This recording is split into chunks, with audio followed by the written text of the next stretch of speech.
music.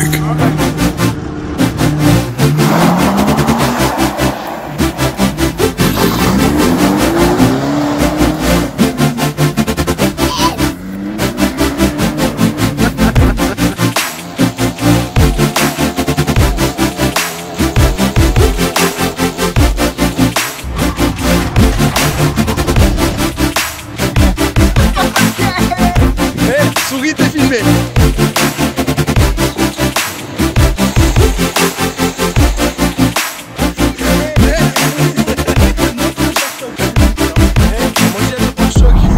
C'est quoi ça? T'as cassé le pare-choc, ouais, t'as craqué.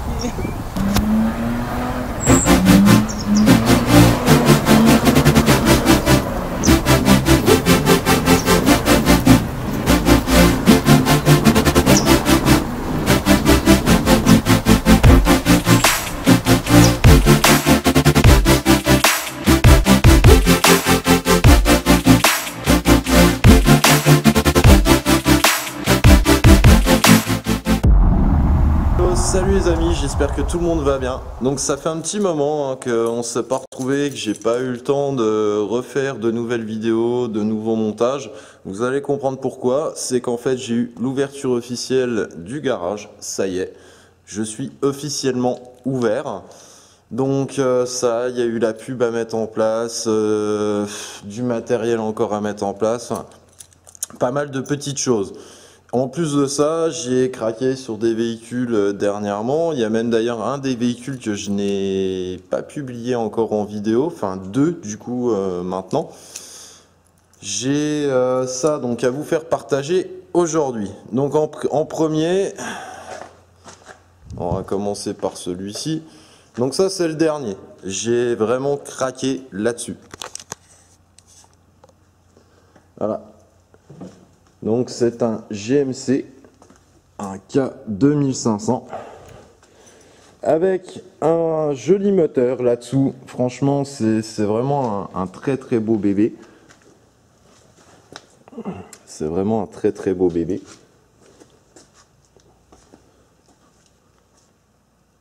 C'est vraiment, c'est très sympa, très stylé, très vintage. Même l'intérieur, hein, alors, même l'intérieur, c'est vraiment, c'est un kiff. Franchement, c'est vraiment un kiff. Donc pourquoi je suis parti là-dessus? Beaucoup d'entre vous savent que je suis fan d'américaine depuis gosse. J'ai d'ailleurs la 300C qui pour moi n'est pas vraiment une vraie américaine, mais bon bref, ça c'est un autre sujet. Voilà, j'ai commencé avec ça donc il y a 4 ans. Ouais, ça fait 4 ans et demi que je suis propriétaire de la 300C. Et du coup, je suis tombé sur cette occasion-là qui me permet également de pouvoir tracter. J'ai le plateau pour le garage, ça me permet aussi de pouvoir aller dépanner des caisses, etc. Concernant le moteur qui se cache en dessous de ce bijou. Alors déjà, que j'arrive à ouvrir. Voilà. Alors tu sens déjà que le capot c'est pas un capot de PD, hein. Clairement tu sens bien le poids, tu sens que c'est de l'acier. Voilà le moteur. Donc tu vois, c'est vraiment petit. Comparé à la taille de caisse, tu vois là tu te rends peut-être un peu plus dans le truc.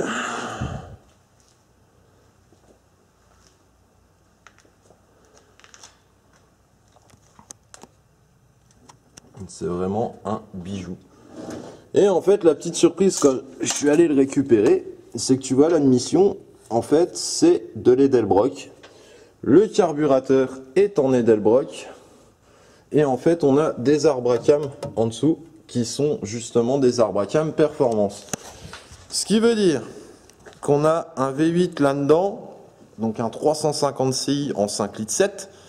Qui devrait développer, on va dire, dans les 300, je crois c'est 340, 350, certains me diront si je me trompe.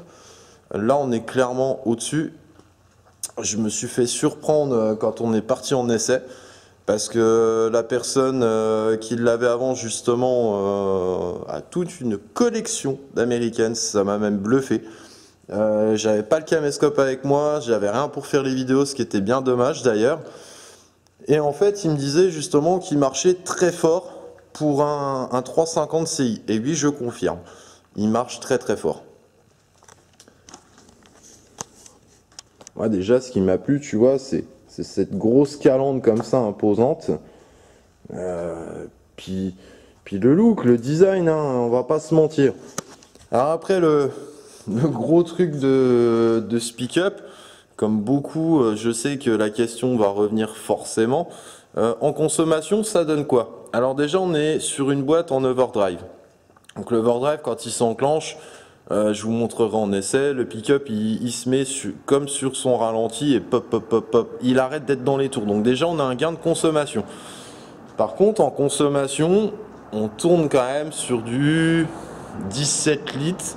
Moi, pour l'instant, j'ai pas réussi à le descendre en dessous de entre 16 et 17 en roulant vraiment tranquille. Par contre, tu le chatouilles, bah effectivement, tu peux accrocher la citerne à l'arrière, hein, on va pas se mentir. C'est quand même un V8, faut nourrir les cylindres, faut nourrir le bébé. C'est un véhicule quand même qui est assez lourd, comme la plupart des Riken. Donc voilà. Bon, maintenant, on va le mettre en route.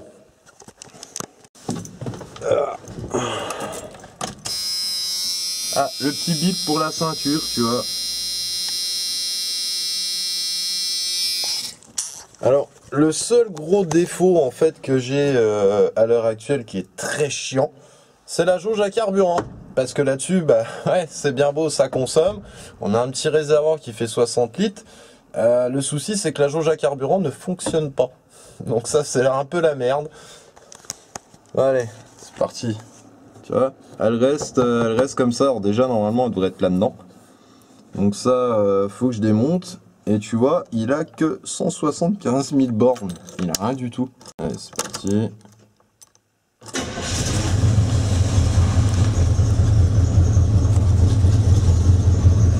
Donc, tu vois, ici, on retrouve la batterie, la pression d'huile et bien sûr la température du liquide de refroidissement. Ça, c'est très pratique.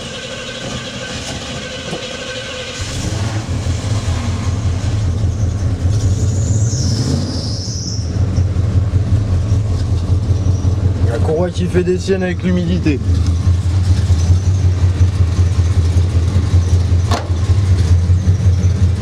Ah oui. Ce qui est bien aussi là-dedans, c'est que tu vois,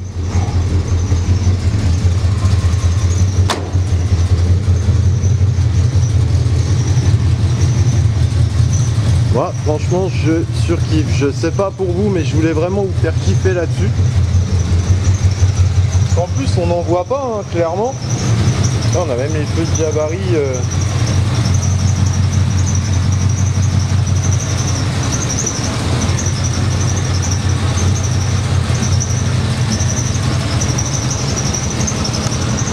Donc voilà, ça vient d'arriver.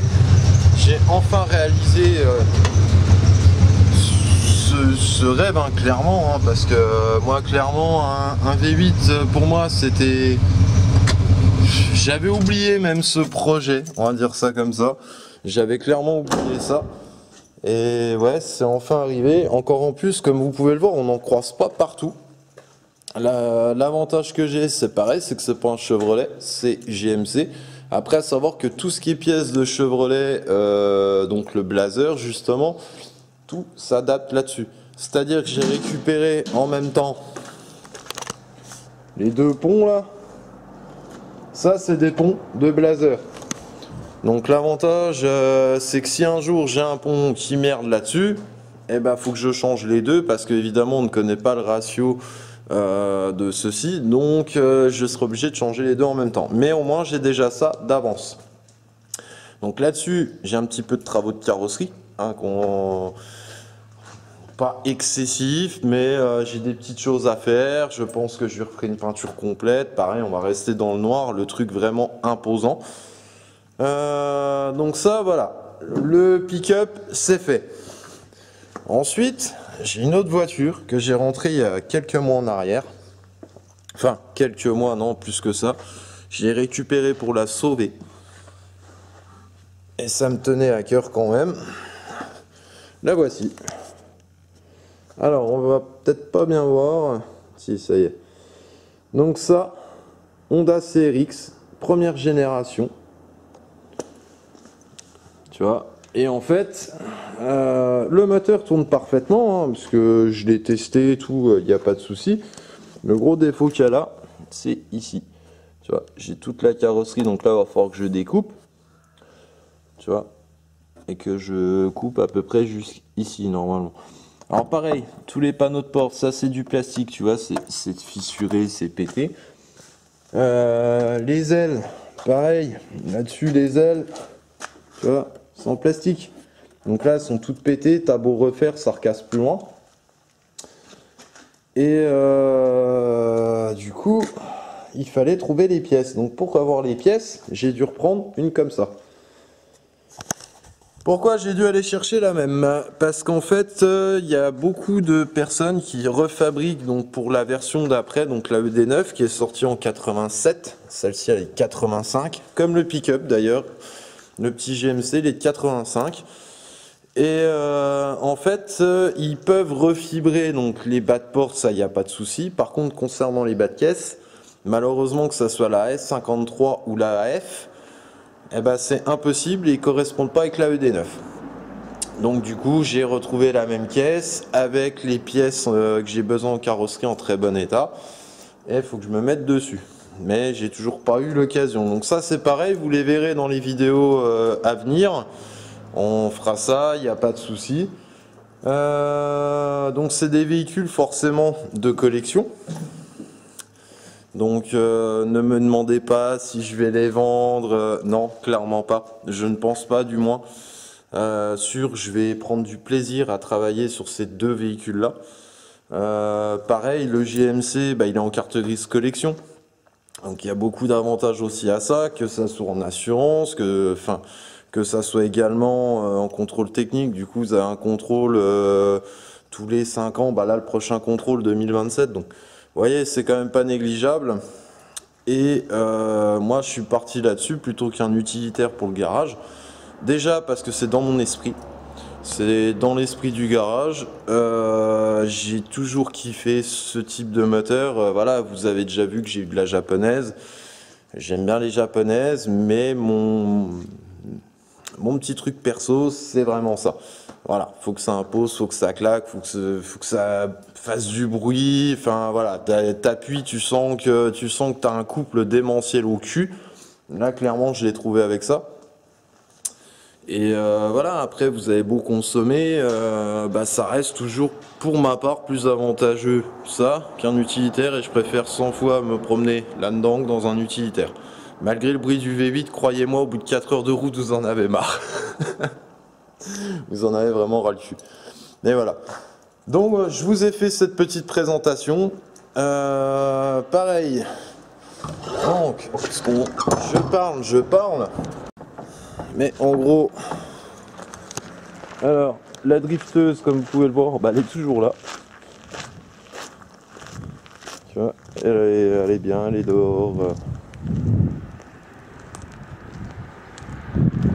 La petite métro, qui elle va rentrer au garage pour l'hiver. Elle, c'est officiel. Et du coup, on a la petite 300C. Et là, dernièrement, vous voyez, je me suis amusé à faire la pub du garage dessus directement. Voilà. Donc, c'est officiel là. Donc oui, comme je viens de vous dire, du coup j'ai fait la pub du garage moi-même. C'est-à-dire que j'ai pris l'initiative d'acheter parce que je fais tout moi-même, comme vous avez pu le voir, que ce soit les montages, que ce soit les musiques. Je suis autodidacte, donc j'en fais le maximum tout seul. Bah, j'ai investi dans la machine justement pour me fabriquer mes stickers. Donc s'il y en a d'ailleurs qui veulent des petits stickers personnalisés ou quoi, n'hésitez pas à me demander, il n'y a pas de souci. Donc voilà, c'est moi qui ai conçu ça, je les ai collés dessus. En plus j'ai une machine qui me permet de faire très large. Alors quand je dis très large, j'ai fait l'américain sous le coup là. J'avais pas encore le pick-up, je disais déjà quand j'ai reçu la machine, j'ai vu le gabarit, j'ai dit à tous mes potes, là j'ai vraiment fait l'américain. Je me rendais pas compte, quand j'ai vu le carton arriver, là j'ai vite réalisé, j'ai peut-être vu grand. Mais ouais, je peux découper donc sur 1,27 m de large et je suis illimité sur la longueur. Donc voilà, donc ça c'est bon, c'est acté. Il a fallu juste aller une petite demi-heure pour mettre la machine en main, comprendre le fonctionnement, et après c'est rouler jeunesse. Pareil, je sais pas du coup si je ferai la pub du garage sur le pick-up, ça sera à voir. Pour l'instant j'avoue que j'ai pas envie, parce que je le kiffe comme il est. Je suis vraiment amoureux de ce bébé. Donc j'ai stoppé la motocross, alors ça c'est pareil, j'en ai pas parlé mais il y a des raisons. Il y a des raisons dans le sens où j'ai eu un trauma crânien durant l'été, avec donc une amnésie, une perte de mémoire. Et il a fallu que je me raisonne, voilà. Donc par moment, des petites pertes d'équilibre, des conneries. Et il y a un moment, sachez qu'il faut rester raisonnable, il faut réfléchir. Pour l'instant, je me suis calmé. Est-ce que j'y reviendrai plus tard? Je sais pas, mais pour le moment, c'était plus dans mes projets. Sur ce, je vais vous laisser. Je vous souhaite donc à toutes et à tous une très bonne journée, une bonne semaine, parce que je sais pas du tout quand est-ce qu'on va se revoir du coup. Mais je vous prépare effectivement des très belles vidéos. On aura l'occasion justement d'essayer également le GMC. Je vous présenterai un peu plus en profondeur, on va dire ça comme ça. On dirait un film porno. Non, voilà, je vais essayer de vous présenter ça correctement d'ici peu de temps. Et puis les différents projets à venir, hein, parce que vous doutez bien que je vais avancer là-dessus, mais il y a encore d'autres petites choses à faire. Pour ceux qui ne sont pas abonnés, c'est le moment. N'hésite pas, abonne-toi. Clique également sur la petite cloche à côté, comme ça à chaque publication de vidéo, tu seras alerté. À savoir, si vous voulez, quand il y a des rassemblements dans le secteur ou pour des photographes qui voudraient se faire du shooting ou ce genre de choses, pareil, je suis très ouvert d'esprit, je veux dire, il n'y a pas de souci. Comme j'ai dit, j'ai créé cette chaîne YouTube de base pour la bonne humeur, la passion qu'on a tous pour l'automobile et pour la bonne humeur. Je veux que ça se passe le mieux possible. Moi, je n'organiserai pas de rasso parce que c'est trop de responsabilités et j'en ai déjà assez comme ça. Donc voilà, ça, si vous avez besoin, n'hésitez pas. Et puis, sur ce, hein, j'ai plus rien à dire. Donc je vous dis à très vite. Ciao, ciao.